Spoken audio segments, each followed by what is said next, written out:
자, 오늘 함께 나눈 이 말씀 선지자 미가입니다. 선지자 미가는 주전 722년 북이스라엘 백성들이 아수르에 멸망할 때였죠.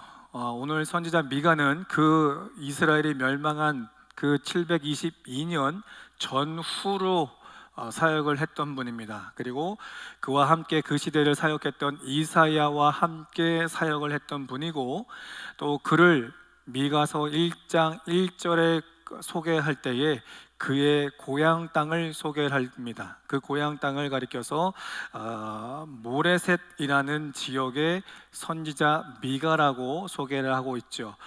그렇다고 한다면 굳이 미가라는 인물만 소개할 뿐 아니라 그의 고향 이 모레셋이라는 지역을 굳이 소개를 한다라고 한다면 소개하는 이유가 분명히 있을 겁니다. 그래서 이 모레셋이라는 이 지역의 의미를 보게 되면 소유하다, 빼앗기다, 그리고 상속하다라는 그런 의미를 가지고 있습니다. 이것은 누군가의 것을 내가 소유하고 누군가의 것을 빼앗고 누군가의 것을 상속하다라는 것의 의미가 아니라 누군가에게 나의 것을 소유함으로 빼앗기고 또 내 모든 것을 잃어버림에 대해서 이야기를 하는 거죠.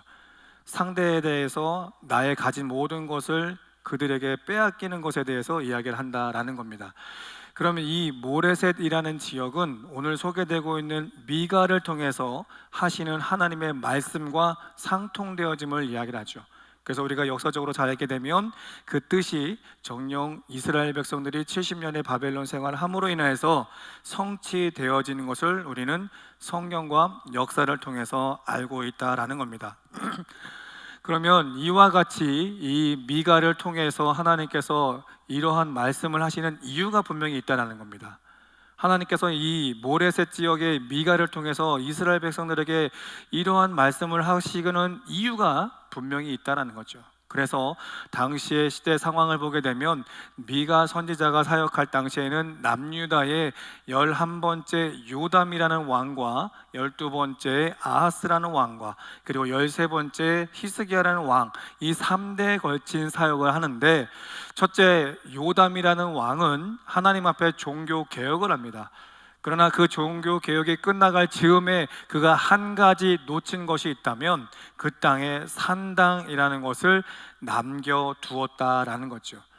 물론 그 당시에는 다윗이 원하는 성전은 없었습니다. 그러다 보니 하나님께 예배할 장소가 필요했던 건 사실이지만 그 산당의 원 취지는 하나님께 예배하는 장소가 아니라 우상 앞에 숭배하며 절하는, 예배하는 장소로서 당시의 선민들은 기억하고 있다는 거죠. 요담을 통해서 종교 개혁을 했지만 끝내 이 한 가지 산당을 남겨짐으로 인해서 그 후대에게 그와 같은 죄를 범할 수 있는 여지를 남겨두었다는 것으로 우리는 이해합니다. 해서 이 미가 선지자가 활발하게 활동할 당시에 남유다의 왕은 12번째 왕으로서 아하스라는 인물이 소개가 되는데, 그는 20세의 왕 위에 올라 16년의 사역을 하게 됩니다.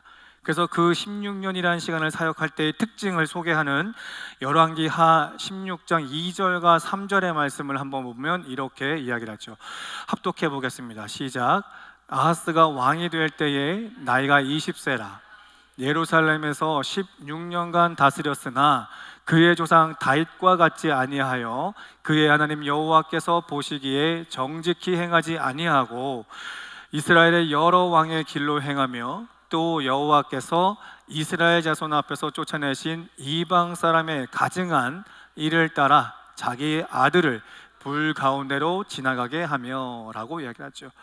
이 아하스라는 왕이 20살에 올라서 16년이라는 시간 동안 사역을 할 때 첫 번째로 특징이 무엇입니까? 다윗과 같지 않았다라는 것을 소개를 하죠. 그러면 다윗과 같지 않았다는 것은 무엇을 의미하겠습니까? 다윗은 어떤 사람이죠?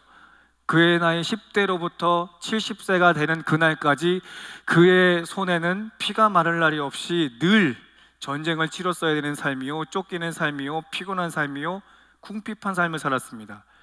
그런데 그가 그와 같은 삶을 살았음에도 불구하고 특징적으로 우리가 알아보는 것은 그는 그 모든 상황 문제들 가운데 있어서 하나님 앞에 늘 기도하는 삶을 살았다는 것이죠. 하나님 앞에 그 모든 상황들 가운데서 기도했다는 건 그 하나님과 끊임없이 소통했다는 겁니다. 그리고 하나님 앞에 기도하여 소통했다는 것은 내가 일방적으로 내가 이와 같은 상황이고 이와 같은 문제가 있으니 하나님 이 문제와 상황을 해결해 주십시오라고 하나님 앞에 요구하며 간청하는 기도만이 아니라 이와 같은 상황들, 이와 같은 문제들 가운데 있어서 하나님의 뜻은 무엇인지, 하나님께서 원하시는 것이 무엇인지, 하나님께서 이것을 허락하신 것인지 허락지 않으신 것인지에 대해서 다윗은 날마다 기도하여 그분의 뜻을 구했다라는 거죠.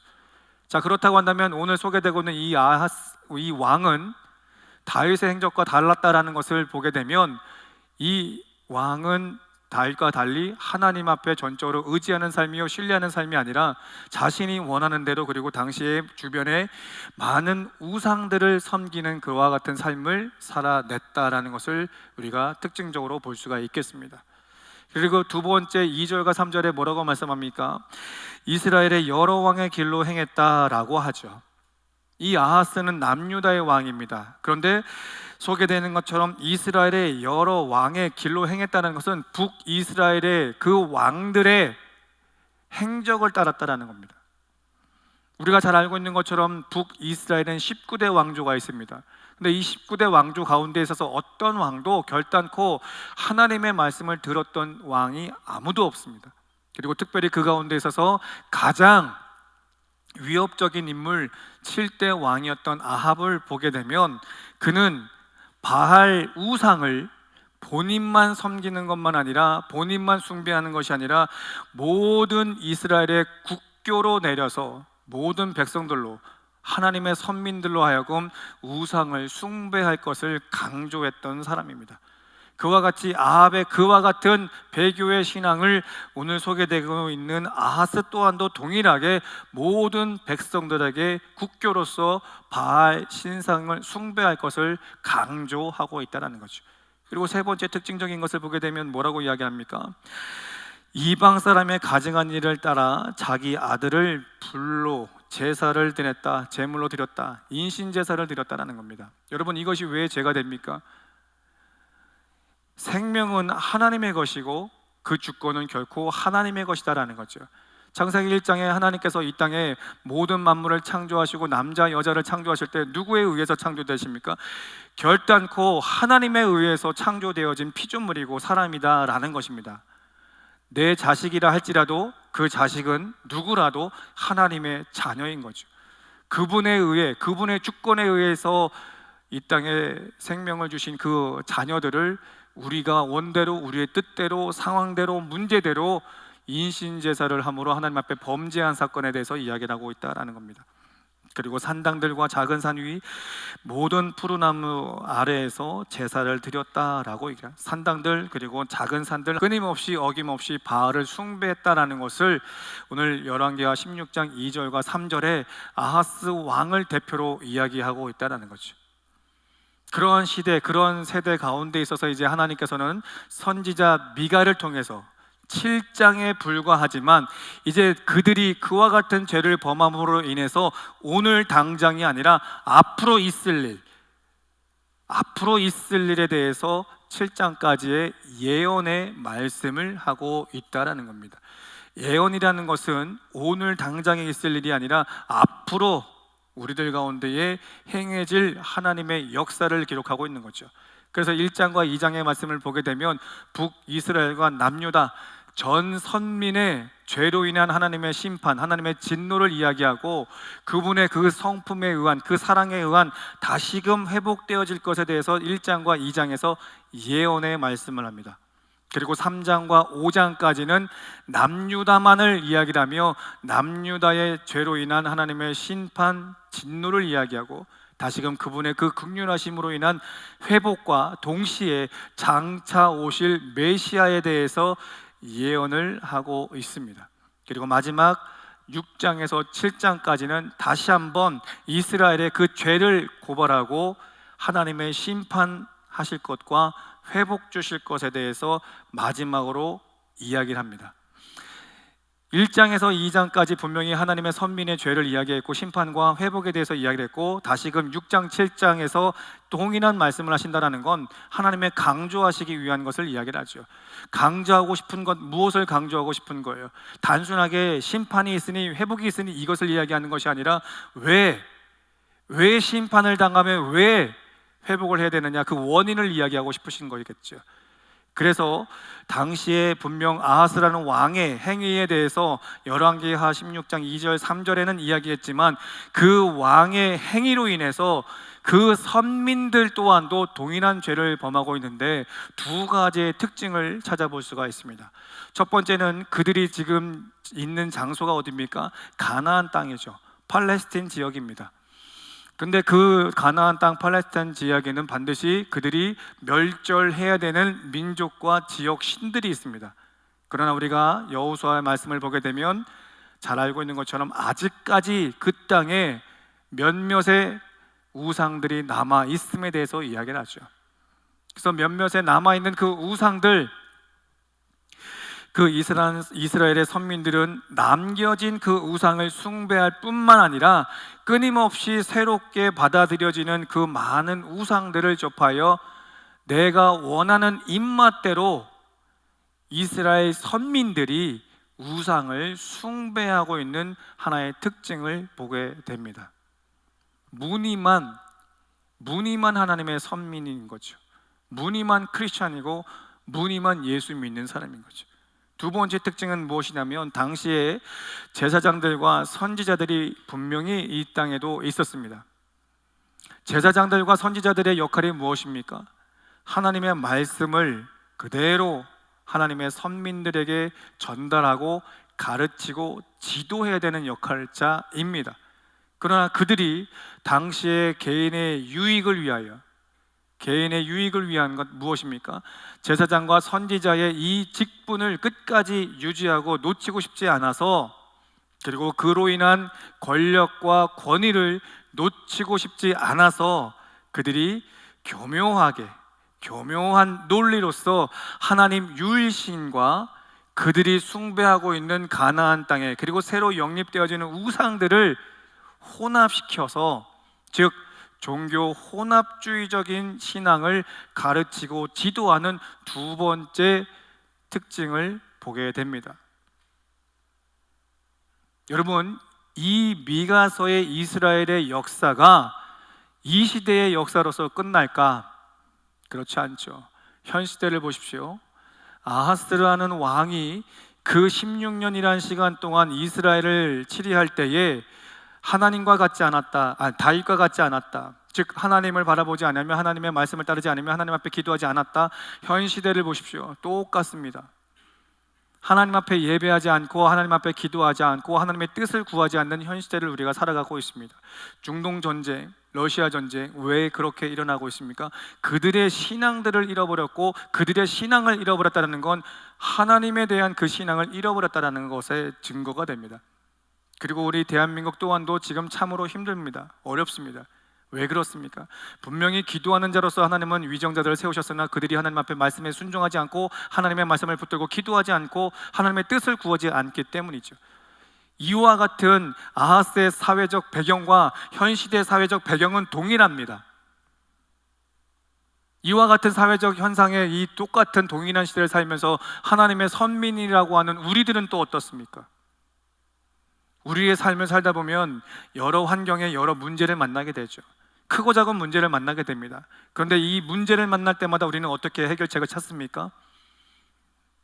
하나님 앞에 기도하는 분도 참 많습니다만, 현 시대의 많은 크리스찬들 중에는 그 문제들마다 보이지 않는 하나님, 그리고 바로바로 응답하지 않는 하나님보다도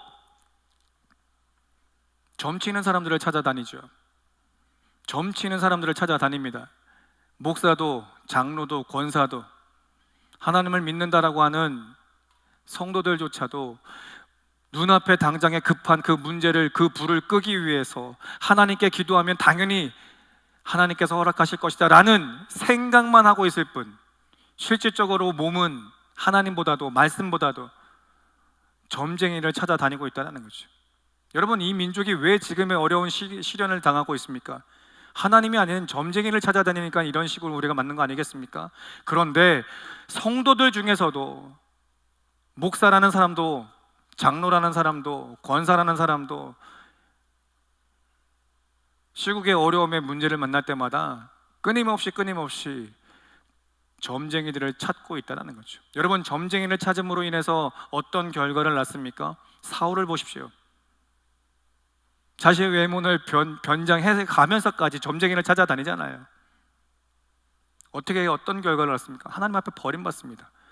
분명 사울은 당시의 선민들이 원해서 세워진 왕인 건 사실이지만, 그럼에도 불구하고 하나님은 사울이라는 사람에게 기름 부으셨습니다.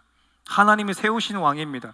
그럼에도 불구하고 그 하나님이 세운 그 사람, 그 왕이 위기를 당하니, 문제를 만나니 누구를 찾습니까? 점쟁이를 찾아요. 여러분, 죄입니다. 점쟁이 찾는 거 반드시 죄입니다. 우리에게 구원은 오직 예수 그리스도밖에 없습니다. 우리의 죄를 사하실 분은 오직 예수 그리스도밖에 없습니다. 우리를 천국에 들어가게 하시는 이는 오직 예수 그리스도의 십자가밖에 없습니다. 이 땅에 살면서 우리들에게 평안을 주시는 것도 예수 그리스도밖에 없습니다. 이 땅에 살면서 우리들에게 반드시 문제 만날 때마다 응답 주시는 건 오직 예수 그리스도밖에 없습니다. 여러분, 그분의 응답은 반드시 여러분의 삶에 나타납니다. 조금 더딜 뿐이고 내가 원한 때가 아닐 뿐이지 하나님의 도우심과 역사는 반드시 일어납니다. 그런데 너무나 내가 급하여 내가 이 불을 끄기 위해서 오늘 현 시대에 많은 크리스찬들이 점쟁이를 찾고 있는 거 하나님 앞에 반드시 죄입니다. 버림받을 수도 있는 죄라는 걸 잊지 않으셨으면 좋겠어요. 히스기야 6장에 뭐라고 말씀하십니까?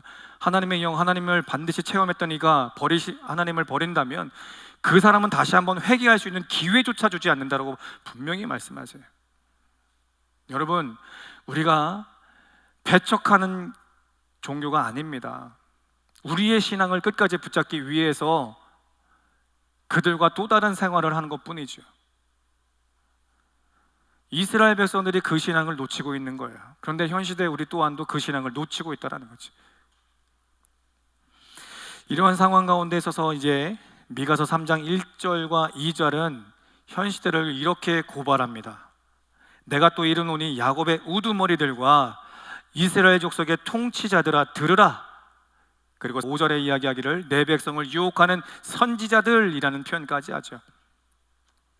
우두머리, 통치자, 그리고 5절에 이야기하고 있는 선지자들, 앞에 서 있는 모든 위정자들, 그 위정자들은 분명히 하나님이 세운 위정자들입니다. 하나님이 예배자로서, 하나님을 기도하는 자로서 하나님께서 세우신 위정자들이죠. 선지자들, 하나님이 기름 부은 사람들입니다. 그 모든 자들이 제가 앞서 말씀드렸던 것처럼 끊임없이 본인들의 유익을 위하여서 거짓된 정보를 교묘한 논리로 하나님의 백성들을 잘못된 길로 인도하고 있다는 거죠. 여러분, 현 시대 목회자분들 가운데 있어서 우리가 잘 알고 있고 유명하다 하시는 많은 목회자분들 중에 그분들이 정령 영적 리더자로서 귀하게 쓰임받았던 분들인데, 그분들이 지금을 보십시오. 영적 지도자가 아닌 종교 지도자가 되어 변질된 신앙을 성도들에게 가르치고 있습니다. 잘못된 교리와 잘못된 구원론을 전하고 있는 현 시대를 살고 있죠. 그러니 한 시대의 영적 리더자로서 하나님 앞에 귀하게 쓰임받았던 그분들에 의해서 하나님의 말씀을 받는 오늘, 그 말씀을 받는 성도들이 변질되어져서 흔들리고 넘어지고 자빠지고 있는 오늘의 현실을 맞고 있다는 겁니다. 여러분, 다시 한번 강조하지만 예수 구원 외에는 없습니다. 절대적으로 하나님께서 다른 이로서는 구원받을 만한 이름을 주신 적이 없습니다. 아무리 어떤 훌륭한 목사님들이라 할지라도, 어떤 리더자라고 할지라도 왜곡되고 잘못된 교묘한 논리로 우리들에게 이야기한다 할지라도 예수의 말씀, 증거된 말씀, 기록된 말씀 외의 것들을 전달한다면 들을 필요도 없고 귀를 닫고 눈을 닫길 간절히 소망합니다. 적어도 우리 화강교 성도들만큼은 하나님의 말씀 앞에 여러분의 반듯한 신앙으로 고백할 수 있기를 축원합니다. 이와 같이 1절과 5절에 우두머리, 통치자들, 그리고 선지자들의 이야기를 하면 2절에 뭐라고 말씀합니까? 너희가 선을 미워하고 악을 기뻐하여 내 백성의 가죽을 벗기며 그 뼈에서 살을 뜯어 그 가죽을 벗기며 그 뼈를 꺾어 다지기를 냄비와 솥 가운데 담을 고기처럼 하는도다. 완전히 하나님의 선민들을 잘못된 것들로 가르침으로 지도함으로 죽이는, 영혼을 죽이는 그런 행위를 고발하고 있습니다. 오늘 또 동일한 그런 시대를 우리가 살고 있죠.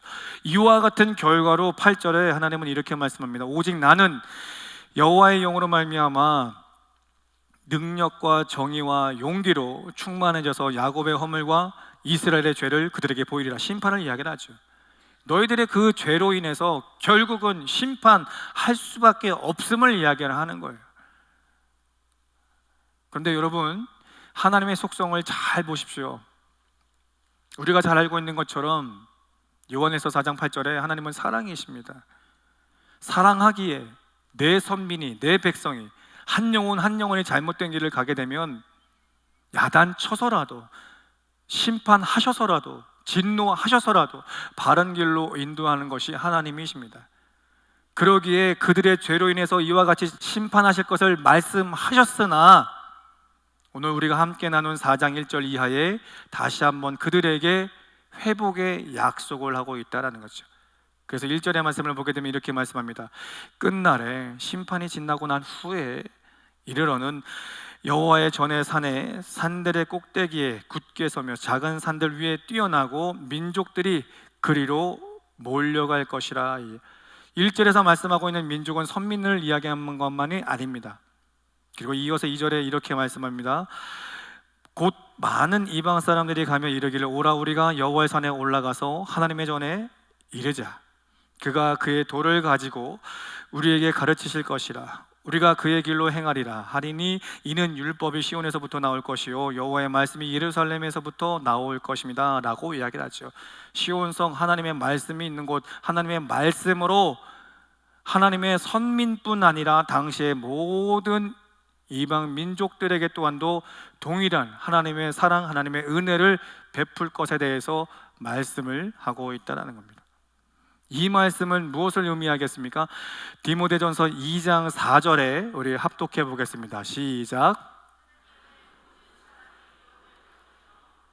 진리를 하는데 이르기를 원하시느니라. 또 요한복음 6장 40절 합독합니다. 내 아버지의 뜻은 아들을 보고 믿는 자마다 영생을 얻는 이것이니 마지막 날에 내가 이를 다시 살리리라. 아멘. 디모데전서에서 말씀하신 것 그리고 요한복음에서 말씀하신 것은 무엇을 의미하겠습니까? 하나님의 선택받은 하나님의 선민뿐 아니라 인류의 모든 하나님의 피조물, 그 모든 인류가 하나님께로 구원받기를 원하신다는 거죠. 그래서 진노하시고 심판하셨습니다만 그럼에도 다시 한번 그들에게 회복의 기회를 주고 있다는 거죠. 복음적으로 죄가 이 땅에 만연되어짐으로 인하여서 그들이 온전히 하나님 편에서 쫓김을 당했지만 하나님은 그들을 사랑하셔서 하나님의 독생자 예수를 이 땅에 보내주셨고 그를 믿는 자마다 구원에 이르게 하시며 하나님의 자녀로서 이 땅에 함께 살아가시고 분명히 다시금 그들을 천국에 대한 소망을 주셨다는 것을 복음적으로 말씀하고 싶으신 거예요. 이렇게 하나님께서 회복에 대해서 말씀하시면서 그 말씀 앞에 5절은 뭐라고 말씀하십니까? 만민이 각각 자기의 신의 이름을 의지하여 행하되 오직 우리는 우리 하나님 여호와의 이름을 의지하여 영원히 행하리로다. 아멘이십니까? 분명히 이 미가서의 말씀은 예언사라고 했습니다. 예언서, 앞으로 있을 일에 대해서 말씀하고 있는 거예요. 그러면 현실의 이스라엘 백성들은 아직까지 그 죄의 자리에 있다는 거죠. 아직까지 죄의 자리에 있다는 거예요. 그래서 5절에 뭐라고 이야기하는 겁니까? 각각 자기의 신의 이름을 의지하도, 아직도 이스라엘 선민들은 우상을 숭배하고 있지만 그들 중에서도 유일신앙을 붙잡고 있는 그들이 이야기하기를 오직 우리는 우리 하나님 여호와의 이름을 의지하리라 라고 이야기를 하고 있는 거죠. 여러분, 현 시국이 이렇습니다. 어렵습니다. 계속 말씀드리죠. 그렇다 보니 우리 모든 성도들이 흔들리고 넘어지는 성도들이 계속적으로 드러나고 있습니다 라고 이야기했습니다. 하지만 이와 같은 시대 상황 가운데 있어서 예배하는 우리 모든 화강의 성도만큼은 유일신 하나님을 믿고 신앙으로 고백하는 줄 믿습니다. 그렇다고 한다면 그분이 우리의 모든 죄를 대속하시기 위해서 아들 예수 그리스도를 이 땅에 보내주시고 십자가의 죽으심으로 인하여 우리의 죄를 사하시고 부활하셔서 천국의 소망을 주신 예수를 믿는 우리 화강의 성도인 줄 믿습니다. 또한 그분이 다시 오시겠노라고 약속하시면서 우리들에게 성령을 보내주심으로 인해서 그 성령과 함께 이 땅에 살아갈 것에 대해서 약속하신 그 말씀을 믿는 우리 화강의 성도인 줄 믿습니다. 자, 그렇다면 오늘 5절에 말씀하신 그 여호와 하나님만 전적으로 의지할 수 있는 우리 화강의 성도 될 수 있기를 다시 한번 예수 그리스도의 이름으로 축복합니다. 자, 그러면 그 하나님을 의지할 때에 그 여호와 하나님은 우리들에게 어떻게 역사하실까? 그분의 이름에 우리의 삶에 어떻게 역사하실까? 다섯 가지만 좀 보겠습니다. 첫째는 창세기 22장의 14절의 말씀을 보게 되면 어떤 사건이 소개되고 있습니까? 아브라함이 아들 이삭을 번제물로 바치죠. 그를 죽이려고 하는 그 순간에 하나님께서 그의 믿음을 보셨습니다. 그리고 아들이 아닌 숫 양을 준비하시며 창세기 22장 14절에 뭐라고 말씀하십니까? 여호와 이레라, 준비하신 여호와를 말씀하는 것 아니겠습니까? 여러분 25년 참으로 변하지 않을 것만 같은 어려운 하루하루의 삶을 살아가고 있지만 그럼에도 여호와 하나님만을 의지하십시오. 그렇다고 한다면 여러분의 모든 삶에 여호와 이레의 하나님 되어 주실 줄로 믿습니다. 두 번째, 출애굽기 15장의 말씀을 보게 되면 어떤 역사가 일어납니까? 마라의 쓴물이 변하여 단물이 되고 그때 하나님께서 뭐라고 말씀하시죠? 나는 치료하는 자라, 여호와 라파. 반드시 하나님께서 여러분의 모든 삶에 있어서 25년도 여호와를 의지한다면 여호와 라파, 치료하는 하나님께서 여러분의 삶에 간섭하실 줄 믿습니다. 세 번째, 어떤 분이십니까? 출애굽기 17장의 말씀을 보게 되면 르비딤 지역에 모여 아말렉과 싸울 때에 그들이 전적으로 하나님을 신뢰하며 하나님을 의지하여 기도할 때 어떤 역사가 일어납니까? 그 아말렉 군인들을 쳐 죽이는 역사가 있었죠. 그래서 뭐라고 말씀하시죠? 여호와 니시. 반드시 여호와를 의지하는 여러분들에게는 이 한 해 승리하는 해가 될 줄로 믿습니다.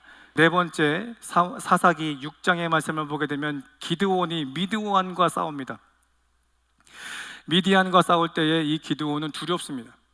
나에게는 300명의 추려진 군인들밖에 없습니다. 근데 상대는 우리보다 너무나 많은 군인들입니다. 두려워 떨고 있는 그에게 찾아오셔서 뭐라고 말씀합니까? 여호와 샬롬, 평강을 주시겠다는 거죠. 25년 여호와 하나님만 의지하십시오. 그렇다고 한다면 반드시 여러분의 모든 삶 가운데 있어서도 여호와 샬롬의 하나님 될 줄로 믿습니다. 마지막으로 에스겔서 48장 말씀을 보게 되면 이스라엘 백성들에게 회복되고 난 후에 뭐라고 말씀하십니까? 여호와 삼마, 내가 그곳에 있을 것이다라는 거죠. 내가 그곳에 있다라는 거예요. 여러분, 근데 이 말씀을 우리가 자세히 보게 되면 하나님께서 이스라엘 백성을 떠나보낸 적이 있으십니까? 창세 이후로 단 한 번도 하나님의 선택한 선민을 떠나보내는 적이 없습니다. 우리가 하나님을 떠나면 떠났지 그 하나님은 이스라엘 선민 그 누구도 단 한 번도 떠나보낸 적이 없어요. 창세기 39장의 말씀을 보세요. 그 요셉 17세 어린 나이 때로부터 13년의 시간 동안 끊임없는 고통의 시간을 보냈던 삶이었잖아요. 가족들에게 버림받고 웅덩이에 빠지고 미디안 상인들에게 팔리고 또 보디발 가정에 노예로 팔리고 또 억울한 상황 가운데서도 감옥에 갇히고 그 모든 13년의 시간 동안에 창세기 39장 2절과 21절에 하나님께서 그와 함께 하셨다라고 그래요. 한시도 하나님은 그 요셉과 떠나보낸 적이 없어요.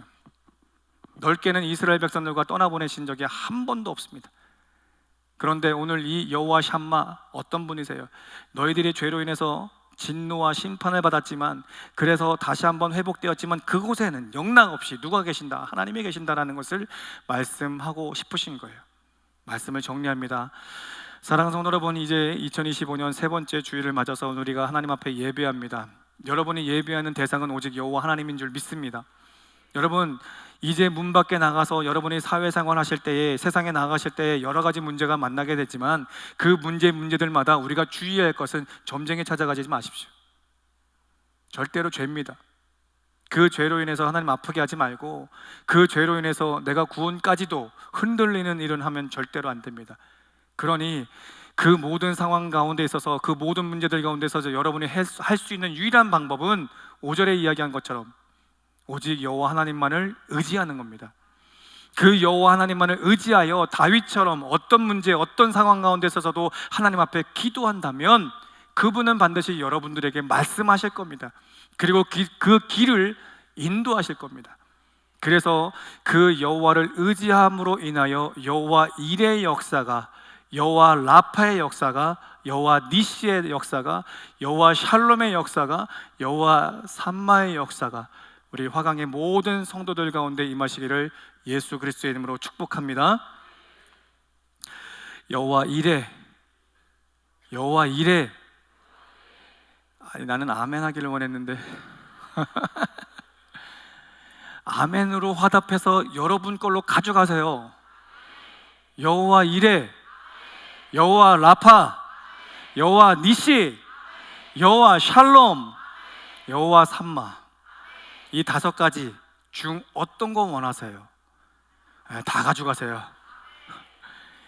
오늘 주시는 말씀을 통해서 이 한 주도 승리하고 이 한 해도 승리하는 우리 귀한 허강의 성도들 될 수 있기를 예수 그리스도의 이름으로 축복합니다.